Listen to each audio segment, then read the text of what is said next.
Hey boys, how's it going? Picked up a few comics here. If you haven't watched, check out the contest video I just put in. It's was from Tim Merritt and Omega 13. All the books that they sent me from their contest, which are just incredible stuff. These are some books I've picked up over the last week or two here. Just sort of slow build up, and just wanted to show some off. So let's, first of all, this print here, this is a guy named Ian Navarro. He's a local Vancouver guy. I picked this up at the Vancouver Fan Expo when I was there. Batman and Damien out working, so really like this picture. Let's start with this guy here. Bam.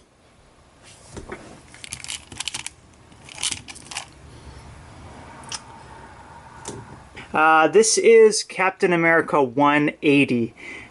This is, I guess, the first appearance of Nomad. So in the dark days of Captain America, he lost his way, and it was sort of implied that Richard Nixon was part of an evil organization. I think it was Hydra. I think it might have been Hydra. And he lost all sort of respect and love for America, so he didn't want to be Captain America anymore, and he took on this persona of Nomad, which, if you guys know what a nomad is, it's someone who wanders, doesn't really have a home. So I guess it sort of signifies Captain America's confusion of who he is and who he represents and what he's about, as he's sort of disenfranchised with America at the time. So kind of, I think, culturally an interesting sort of idea and interesting piece, even though I don't think it was really accepted that much, because a lot of people love rah America. But it's just a beautiful book as well, so happy to get that one. This is Amazing Spider-Man 298. I got this in a lot, actually a little while ago, but I want to talk about real quick. This is the first Todd McFarlane book, and really beautiful cover and all that. Gotta love McFarlane. The interesting thing with this, because I keep coming upon these, but I'm having a hard time finding 299. And if I'll post a picture of 299 here to show you guys what it looks like. But 299 looks very similar. So what one guy told me was when that book came out, everybody thought it was the same as 298, so they didn't buy it because it looks so similar. It's got the white cover and the same villain on the cover and everything. So I guess 299 didn't have huge sales numbers before 300 there. Batman Hunt the Dark Knight. I actually have this book, and I just grabbed it because mine was 25 cents, but it was kind of beat up. So I grabbed this one. This is from Frank Miller's Return of the Dark Knight series. This one is the most common, I think, just because it's probably the least iconic of the covers. So you kind of can see this one around. It's in really nice condition. I should look, actually. I don't even know if this is a first print or second print. I don't know how to tell the difference on these. It might say inside. You can see there's a mark here. This is just on the bag, though. But so, really nice copy there. This is Battle Scars #1. I bought this for $3. This is the first appearance of this guy who is Nick Fury Jr., who's the current Black Nick Fury, and Cheese, who is a soldier who we meet, who we find out later is Agent Coulson. So first appearance of those two.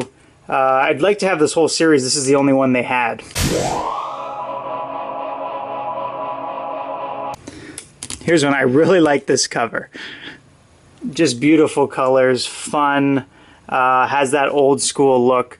This is a John Romita Jr. cover when he was kind of drawing a lot more like his dad. This is Spider-Man and His Amazing Friends #1.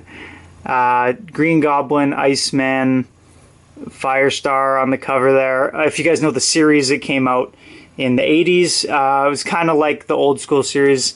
A little cheesy and campy, but fun, you know, and a good little book and kind of a cool team, sort of random. It'd be nice. And they came out recently, I guess, with the Spider-Man and His Amazing Friends series, where they announced it. I don't know if it actually even came out yet. So that's kind of what got me thinking about this one.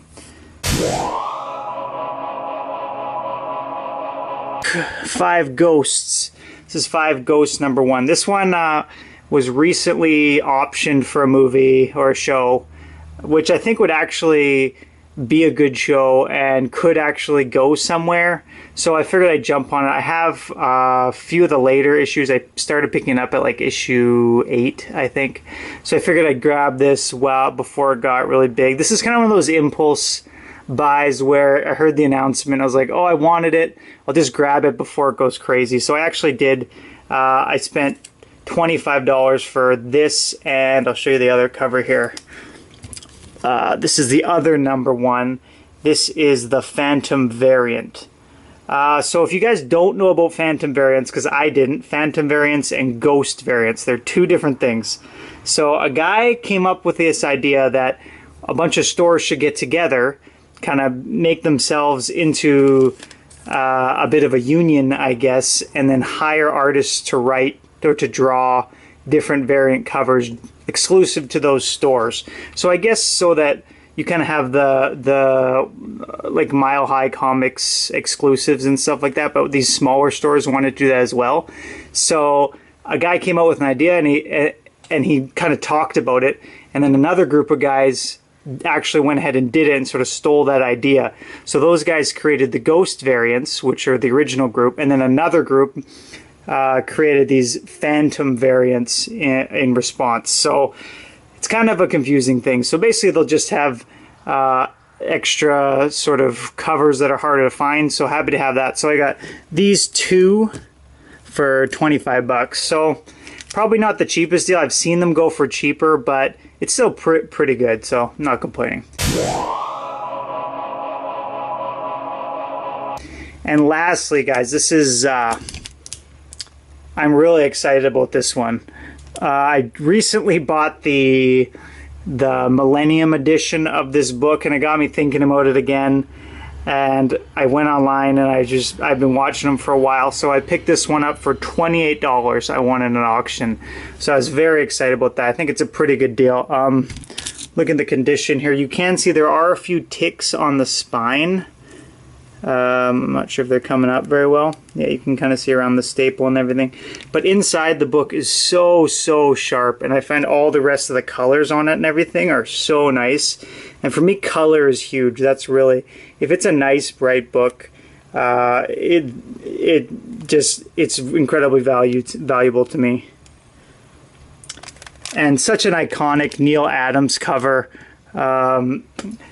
Basically all the kryptonite gets destroyed in this, so he's bursting the chains of kryptonite. So the one weakness that Superman has is destroyed, making him virtually flawless, I guess, which obviously is not still around today, because it's not that interesting reading a character about someone who's totally invincible. But yeah, so really excited about that book. Just a beautiful cover. I sit and I look at it and I meditate on it sometimes. It's just such a beautiful thing. Gotta love Neil Adams, and this is definitely one of his best works. I gotta get a couple of those big Batman books now to put alongside it, make the series. So that's it, guys. Thanks so much for watching. Definitely check out that contest entry, because I really want to give those guys credit for giving me some great books. And I'll put their thing in the description below, their link. So check them out and sub. All right, guys. You guys are awesome. You're attractive. I know it. I want to tell you guys you're awesome, and I appreciate you and love you. So take care, guys, and keep making videos and keep watching comics. Later.